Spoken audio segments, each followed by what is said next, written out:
when you hear autism for the first time, because this mom came to me one day and she was crying and she was just said, so my son is the same age as this other little boy. And she knew that. So she just said, I'm just so lost, mother to mother. What should I do? What's your advice? And she just was so confused. And it's so hard. I think you get a lot of mixed advice and recommendations.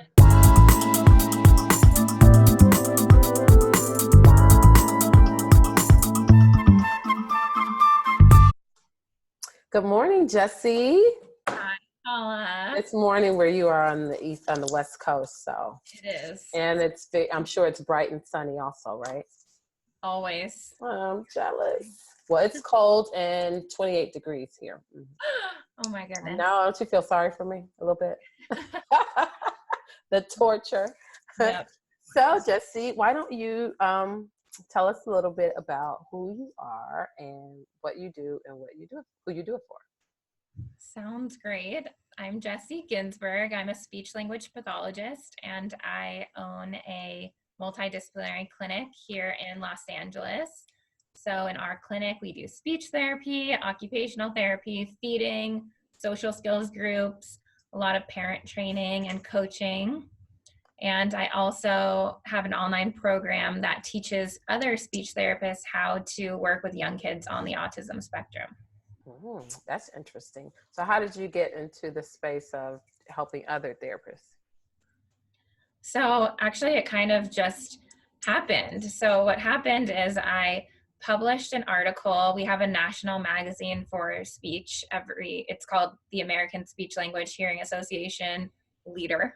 I published this article about how I work with kids on the autism spectrum. And it was really about improving engagement and motivation in kids with autism. And all of a sudden, I just had people emailing me from everywhere. Resources, tell me more about this kind of approach that you use. Can you answer these questions?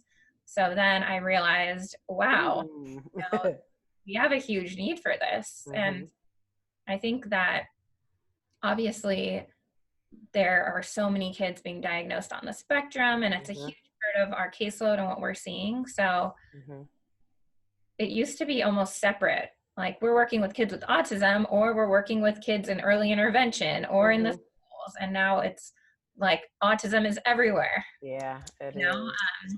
And we're often the first people to see kids on the spectrum. And we're often the first time that parents hear the word autism too.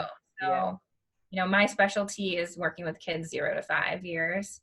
And so I wrote that article, I had all these people asking me questions. And then I realized, wow, I need to do more. Wow. I just started putting out a lot of free resources. And from there, I launched my program. That's awesome. Yeah, I'm excited to hear that because I know when my daughter was diagnosed, autism, it was 1 in 1,200. Oh my gosh. So her speech therapist told me, like flat out, she said, you know what?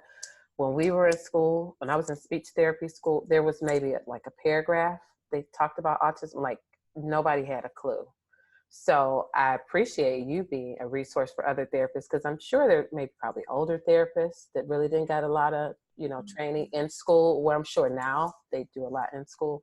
And then also for people that just, it's so broad, it's so diverse, and you need people that specialize in it because, they can help you like kind of cut to the chase instead of trying to figure out what to do and how to help, help children. So I was excited when I found out that you help other therapists. I thought that was good.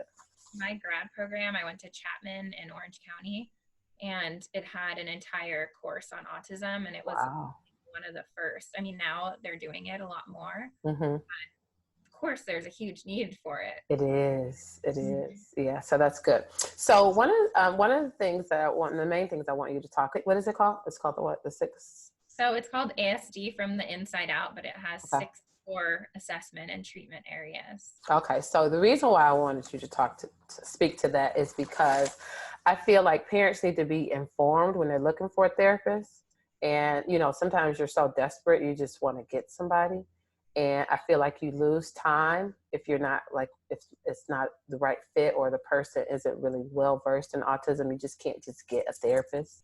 I mean, I guess something is better than nothing, but I feel like parents should know what they need. Because for one, you know, especially when it's their first time seeing a therapist, you don't really know what they need. You're just like, here, please help. So I want you to talk about how you assess from the inside out. And so if you could take us through that, that would be great. Yeah. So I guess I'll get into how to select a therapist. Okay.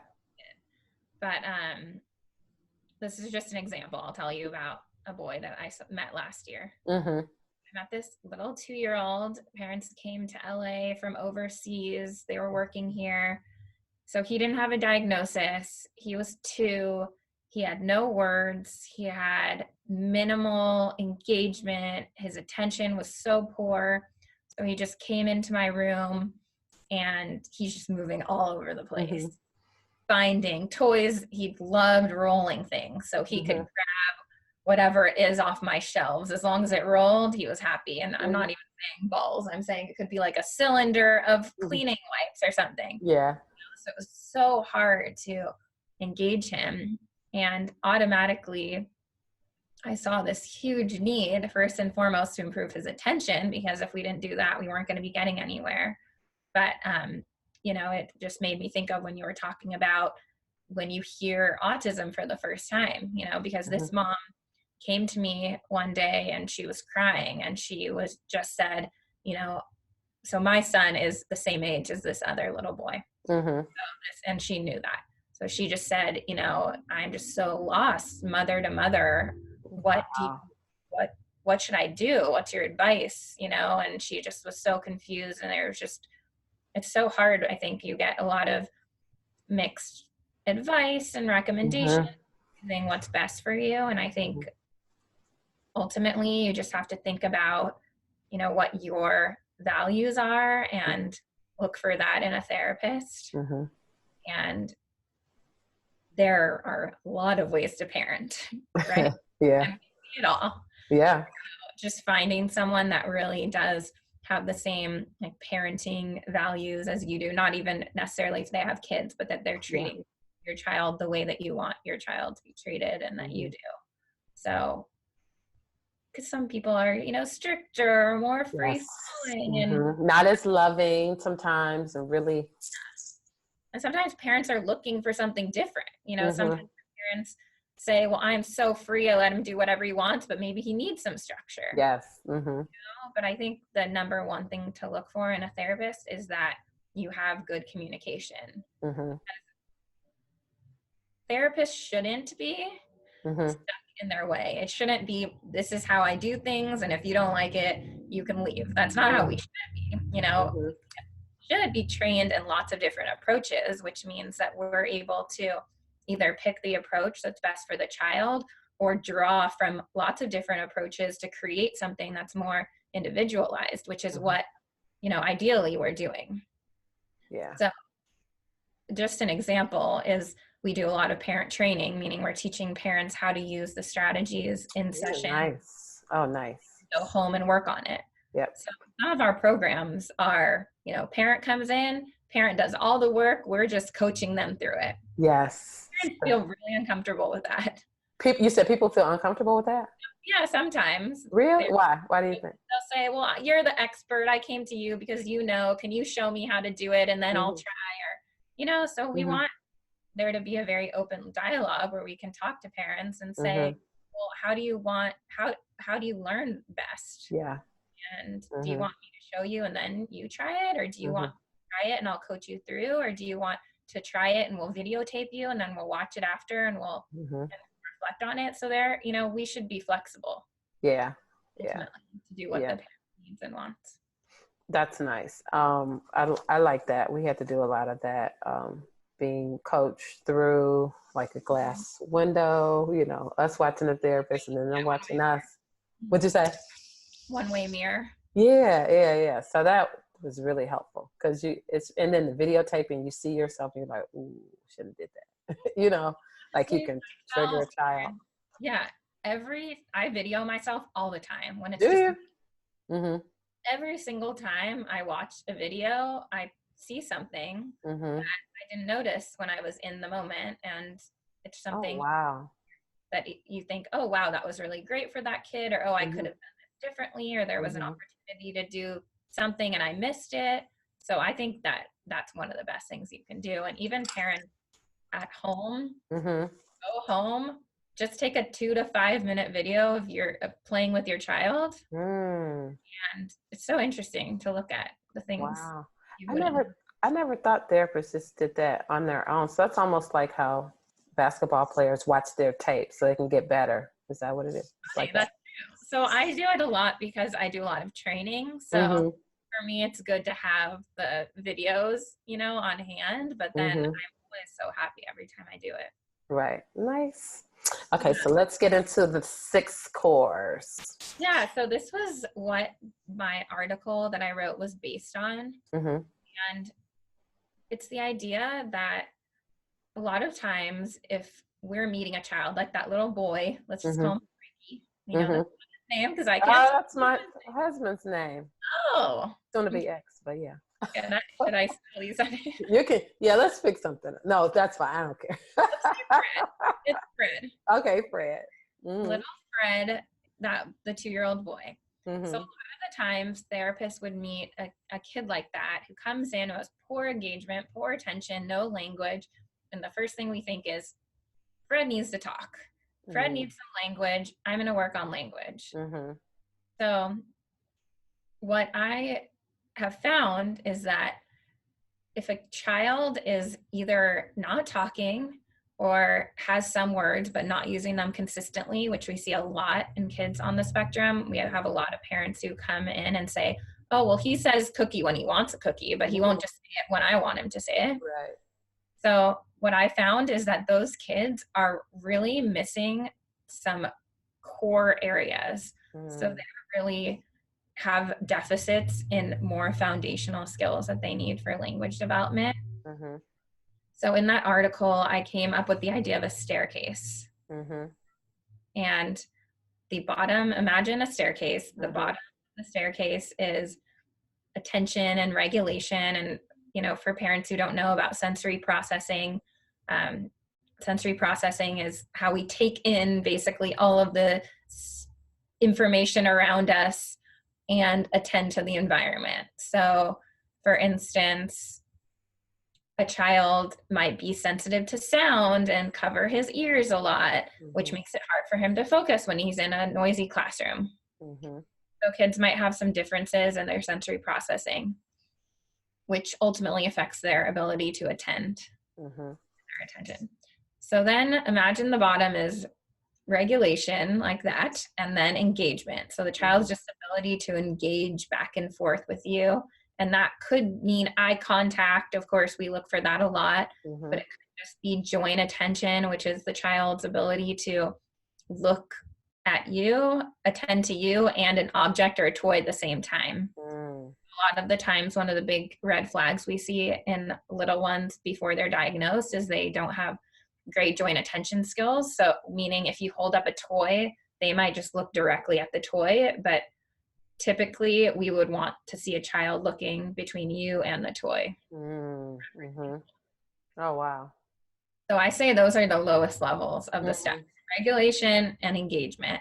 The middle steps are language, and the higher steps are higher level language and cognitive skills. So things like problem solving, abstract thinking, all of those other higher level skills. So what it kind of seems like we do a lot of the times if we meet a little boy like Fred who has no language and we decide we want to work on language, that's kind of just like jumping right to the middle of the staircase. And I say usually maybe the child has enough on the lower level steps that they can kind of navigate around the holes, these holes they have in the steps, to make it up to the middle. Ultimately, that staircase is not going to be stable because the lower level steps are not stable. So they're never going to make it to the top because those lower level foundation holes. Wow. Oh, that's good. That's really good. So then I threw in the banister of the staircase to represent intrinsic motivation. So the child internal motivation to communicate. So what does that look like? Because what would make them want to? Oh, maybe like a treat or something. Maybe. Okay, go ahead. You tell me. No, that's extrinsic. Oh, but go ahead. Yeah. So in therapy, one of the biggest things that therapists will do, and parenting in general, we use a lot of external rewards, meaning you do this, you get this. And we do it in therapy too. You know, if a child looks in the eye, we might say good looking. That's stuff that I try not to do. That's because we want the child to engage with us because he wants to engage with us. I don't want him to look at me because I'm going to say, let me give him a cookie. Yeah. Right. Or because I'm going to get a cookie. I want him to look at me because it feels good, because I'm funny, because I make him smile, because he wants to connect with me. Now, isn't that more what ABA was? Is ABA still a big thing? Okay. So ABA is really based on reinforcement. So it is a lot of external words. ABA. So how do you get a child to intrinsically want to engage? So in my program, that's kind of what we go through. So it's starting, the first module is all about sensory processing and regulation. That is huge. It is. It's huge. You know, for kids who have sensory processing deficits, it's hard for them to come in a room and even be able to sit down and focus and attend. Do you find there's a correlation between children that have a high need for sensory deficit and no language, and a lot of language and they don't have a sensory processing? Is there a correlation between that?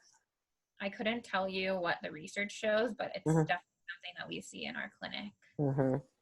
So if they have that deficit, there's not going to be a lot of language, and usually it's something that can obviously be worked on, improved, but just the way that we do our therapy needs to address that. For a child who has a lot of sensory processing needs and has trouble sitting still, we're going to get more out of him if we are doing a movement-based activity. Now, okay, go ahead.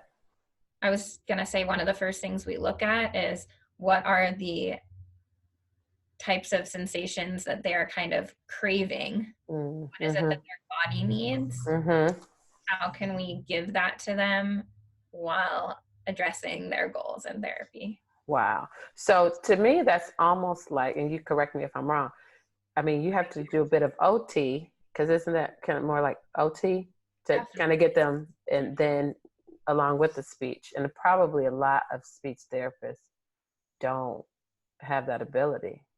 I'm assuming they don't really as well.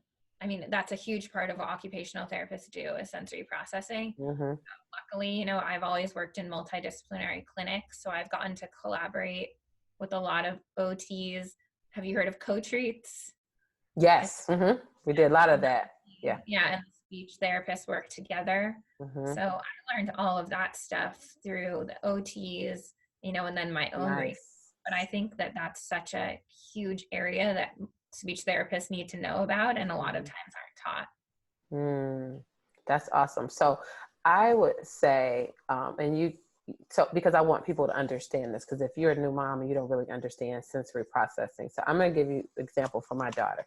She had poor body awareness, so she didn't really feel her body. So in order to kind of get her to calm, we did like weighted vests for her, joint compressions, which is like taking her to, it's hard to do it on myself, but, and brushing to get her. So can you give a couple examples of what types of sensory processing things you see, so that people know like more about what that is? Yeah. So, I mean, in the case of your daughter, so they might have used that in a few ways. So they might have started the therapy session by doing stuff like that, to just bring her to the correct state of arousal, and started working on other things. For some kids, they need more constant sensory input. So they might need to be doing lots of activities with sensory processing. But just like a basic example is a like I said, I work with a lot of little ones. So say I had a little 3-year-old who loved to jump, and so that's vestibular input because it moves the fluid in the ears around. He loved jumping, and that was how I really got him to engage. I might, instead of just singing 5 Little Monkeys and using a board and felt pieces, I might have them do it on the mini trampoline. Oh, nice. So it's just trying to think of an activity where you're giving them that sensory input. Gotcha. While trying to engage, get some language. So did we finish talking about intrinsic? So give me an example of how you get a child to intrinsically want to talk. So I think that it almost starts with just a huge mindset shift for therapists. Therapists, we have a lot of pressure on us. We have goals, and we have to keep data, and insurance requires it for their funding, and schools require it on their IEPs. So there's a lot for us. So for me, I tell therapists, stop thinking about what you're doing as work. Think about, I need to work with this child today. For those of you. So stop thinking of it like that and start thinking about how you can connect with this child. And just that shift in your mentality changes what you're going to do in your sessions. Wow. You stop thinking about, okay, well, what percentage of the time can I get him to say 2 words? And then so you can write it on your chart, so you can chart it out. And I talk about this in my course, how to write goals that actually allow you to address the things that you need to address. Because we write goals for engagement.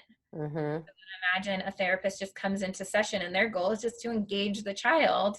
How different would that look than if their goal were to get the child to answer WH questions? Yes. And I'm not saying that they don't need to answer WH questions. Of course they do. But for some kids, like the little boy Fred I was talking about, it's a lot more important at that moment for him just to work on his engagement. Nice. So in that thinking, it's if the child connects with you, they'll want to talk to you, play with you, and like do more with you, for you. Not really for you, but it kind of, because you want to see some results. But that's interesting. I never thought of that. Challenge and put more demands on them. The more comfortable they get with you, the more they trust you, fun you are to them. Because they know exactly who they like and who they don't. Like, you cannot fake it. If you are not really interested, you can forget it. Do you see that a lot? Like, kids know who they like, and you can't get around that. Yeah. Nice. So I do want to link your article so that parents can read it and really get a better understanding of the 6 core. So on the upper levels, it's just increasing their language ability. Is that kind of what it is? Yeah, their abstract thinking and just cognitive skills. Yeah. So then in the course, the first area is sensory processing. The second is engagement and intrinsic motivation. So the third is pre-linguistic and language skills. And I put that in because a lot of kids, especially kids on the spectrum, we don't see those pre-linguistic skills. So, for instance, a child so pre-linguistic is really how they're communicating without doing it intentionally. So things like reaching for things or gestures.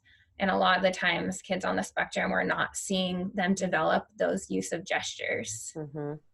So is that something you try to get them to do first before you? Oh, wow. Yeah. Okay. That's number 3. Okay, what's number 4? So then next is flexibility, which is one of my favorite things to talk about because I think it's an area that people aren't really trained in how to get kids to be more flexible. Yeah, we see a lot in kids on the spectrum is very rigid in whether it's their routines or what they're eating or how they want to play a game. It could be anything. So how would you get a child to be more flexible? I mean, give me an example of what that Yeah. looks like. So I like to think of this analogy as a tunnel. So Mm-hmm. you have a tunnel, one end, there's a problem. And a lot of times kids on the spectrum, it's like tunnel vision. All they see is one solution to this problem they're having. Wow. Mm-hmm. Mm-hmm. There's only one way out of here. Mm-hmm. Example is child only likes to eat dino chicken nuggets from Ralph's. We Mm-hmm. Ralph's and we're going shopping and they're out of dinosaur chicken nuggets. The world's over. Whew. Mm-hmm. So what I like to do is teach kids that there are multiple solutions for any given problem. So that keeps the meltdowns to a minimum, right? You fall down and get hurt, you Mm-hmm. can get a Band-Aid, you can call the doctor, you can have your mom give you a kiss, you can Mm-hmm. go in the ambulance if you need to. There are lots of ways to solve a problem. Okay. So if you get to the store and they're out of your dino chicken nuggets, what else can we do?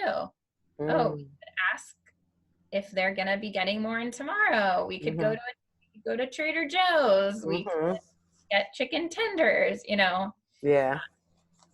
So I like to teach that type of problem solving in play. Okay. I find that kids are a lot less emotionally attached when it's happening to them in play. Mm-hmm. So we might act out a scenario like that or something and pretend play where they're eating and then they're out of chicken nuggets. Mm-hmm. And I've just had parents tell me over the years that, you know, it helps, it generalizes beyond the play because Nice. you can use those same strategies when you're out in the real world when things happen and they're more emotional trying to deal with it. So with the flexibility, is that something you ask the parents, like what's a thing that they're like really laser focused on and rigid about to try to definitely talk to parents, but it's really pretty easy to figure it out. Play. When they only like read blocks or whatever, right? Yeah. Oh, okay. Oh, that's good. I never heard of that. Yeah. Okay, so number 5. So next we go into play skills. Mm-hmm. So we do more structured stuff like turn taking, but then less structured pretend play. Mm-hmm. So one of my favorite ways to work on language and work on abstract thinking and flexibility is through pretend play. So we do a lot of stuff like that. And for some kids, they're just not there yet. You know? Yeah. So that's why I tie her up, right? That's why I tie her up. Okay. So they need to have, you know, some language in order to be able to do that stuff. Fine. Then we work on the lower level skills. But for kids who do have a lot of language, we do a lot of stuff with play. And then for kids who are doing well with pretend play, we go up to the last, which is a 6th module, which is social skills. Our kids and we put them in a group in our office here, and then we work on all of those skills in a group and holding back and forth conversations. And you know, one of the things we see all the time in our groups is a child might say, "What'd you do this weekend?" And then the other one says, "I went to the beach." And then that's the end of the conversation. Like, no, we need to keep going. Right. That. Yeah. Did you hear what he said? He said he went to the beach this weekend. So we do a lot of stuff with conversational skills, but then all of those play skills and things that they would need to be successful in school. So is it a point where a child can be actually done with speech therapy? Is it when they have good conversational skills? Is that like the end goal? So yes, kids can definitely be discharged. Even though we want to keep them forever. I know. So usually if, you know, our social skills groups, we try to emulate what it's like for them in their classroom. Okay. We see a lot of preschoolers. So, and the group is going to be way smaller than the classroom. Once we talk to the teachers and the child is doing well in the classroom and using the language they have and interacting with their peers, you know, we feel good. Oh, nice. Them fly. Right. So tell me, or tell the parents how they can best support their speech therapist. And well, you have OTs there too. What's the best way that you find that parents can support you? Because it's not just about, therapy and go home. It's so much more, and there's so much more that parents can do and should do. So what do you find the best ways to support you in your efforts are? We always say, child comes to therapy 1 or 2 hours a week. We're not with them. You're with them, So what good is it for us to have all the secrets and how to help your child and not tell you everything? Having parents involved makes a huge difference. Huge difference. And you can tell, when parents, we give them things to work on at home. If they've been working on it that last week and they come back, it's so obvious that they've been doing it. And you really can see progress so much faster when everyone's on board, parents, teacher, any other caregivers. We have kids who are with nannies a lot during the week. So their nannies come in and we train them. Oh, nice. For parents just to feel like it's okay to ask questions. And also, your child better than we do, and sometimes we meet kids all the time, obviously lots and lots of kids. And for us, it's usually pretty easy to say, this is what's hard for the child, and this is what the child does really well. Insight the parent gives us is always really helpful. Nice. Yeah. Go ahead. Having the parents on board, knowing what the goals are and knowing how to work on those goals at home. And if you don't know how to do that, ask. So is there a point in therapy where the parent is in with the child all the time, and then as they progress, that they kind of fade them out of the therapy? And the other question is, are the parents watching you one-way mirror in every session? So it really depends on the child. So for kids 0 to 3, we almost always have the parents in the room. That's because a huge part of what we're doing is parent training. Okay. So it really just depends. We don't have one-way mirrors in our office, unfortunately. But we do take videos and we can give those to parents. So for older kids, sometimes parents will say, oh, I feel like I'm distracting when I'm in the room. So maybe we'll pull them in for half of the session or for the end or something like that. So it really depends on what, is best for the child and what the parent feels like is best. Okay. No, I think that's great because we're talking to people who can't unfortunately come to your office necessarily. I think it's good to know like what you should expect. 0 to 3 you should be going in the session, and as they get a little older, you should at least either be able to watch or have a video, or at least come in for part of the session. That'd be good. I mean, every clinic I know does that differently, but in general, clinics should be able to work with you and what you want. That's the main thing, right? Well, Jessie, I think that's it for now. We'll have you back, and we are going to link your article so that parents can take a look at that and get more in depth, because you just gave us kind of the Cliff Notes version, but we want them to read the whole article. But I just want to say to you, and I mean this from the bottom of my heart, because as a mom of a child, or she's an adult now, but I don't even know, there would be no amount of money that you could pay me to do what you guys do. And it's just such a gift that you have to be able to do it. And I just bow down to anyone in any field that, works with children with special needs, because it's such a huge part of their lives. You're changing families forever. And I just so appreciate what you do. And especially now you're spreading out and even helping therapists. So you're like a double threat over there, right? Thank you so much. I'll let you get back to your work. But I do appreciate you coming on Moms Who Win with us. And I look forward to sharing your article and getting this out to the world. Yes. Well, if anyone has any questions, you just let me know. I will do that. We'll put your website on there so they can see your courses. They may even recommend it to their therapist, right? Yeah, there you That go. would be good. A lot of therapists don't know. They just don't know, and they don't know that they don't know, right? Would you Yeah. agree? They don't even know what they don't know. So even just sharing the article with them and having them take a look at your resources. So I think that would be great. Well, thank you so much. Right? Enjoy the rest of your morning. I'll enjoy the rest of my afternoon. All right. We'll All talk. right. Yes, we will. Thanks so much. Welcome. Bye. Bye.